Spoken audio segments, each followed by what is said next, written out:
Hi, my name is Wesley Hoyland, and I'm a community health facilitator here at Peel International, and I'd like to talk to you all about something that's very important to me, sexual health. In particular, HIV. So at any point during this discussion, if you feel any discomfort or any desire to leave the room, please do so. There's a bathroom and water fountain just outside to the left that you can make use of, so feel free to do that.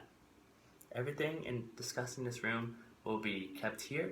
This is a safe environment for us all to talk freely and about anything that may come up.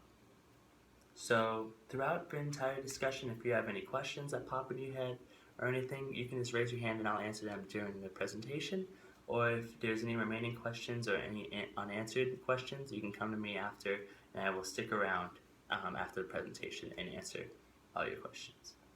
So to start off, does anybody know what HIV stands for? Yeah. Good. It stands for the Human Immunodeficiency Virus. And to tell you a little bit about HIV, it is a virus that attacks your immune system in your body. So the immune system fights off all the germs and diseases and everything, and it prevents you from getting sick.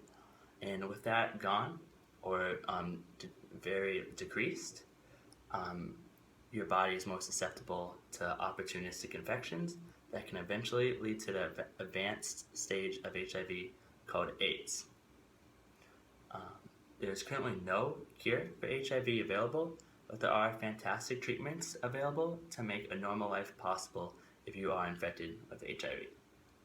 Today, we will be talking to you for about 5 minutes about specifically HIV prevention, and it is easy as ABC. ABC stands for abstinence, being faithful, and condoms. So all these methods work well for preventing HIV. The first method I'd like to talk to you about is A, which is abstinence. I will not be talking about the normal abstinence affiliated with religious or personal beliefs, but the ones in terms of HIV and viral infection. So in those terms, abstinence means no penetrative sex. So things like hand holding, hugging, kissing, and even rubbing your genitals together are all abstinent behaviors. As long as there's no fluid exchange between the two of you, it's abstinent behavior. Some examples of non-abstinent behavior include oral sex, anal sex, and vaginal sex. Abstinence does not work for everybody, however, and for those people, B, being faithful is another option you can turn to. So being faithful just means being open and honest with everybody in your mutually committed relationship. So that means getting tested, and for everybody involved, being HIV negative. So being tested is very easy and free most often of the times, so you can even go together and get tested.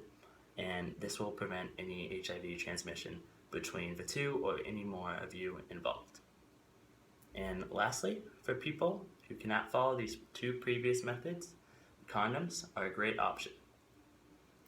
HIV can be transmitted through different fluids that include blood, breast milk, vaginal fluids, anal fluids, pre-ejaculate, and semen.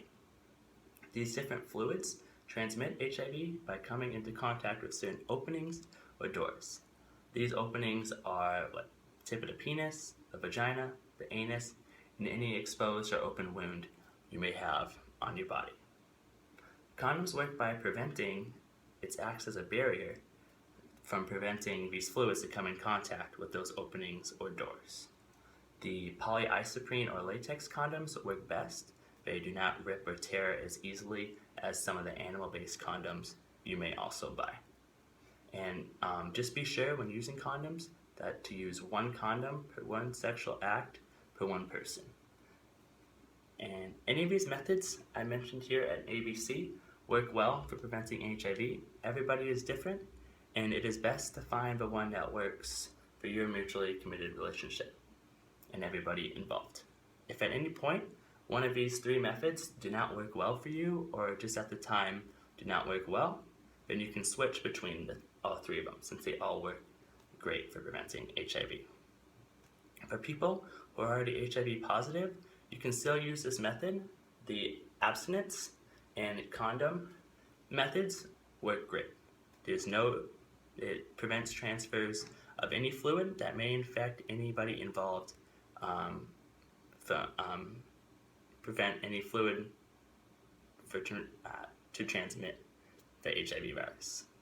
So thank you, and as I mentioned earlier, I will stick around after this presentation to answer any questions you may have. Thank you.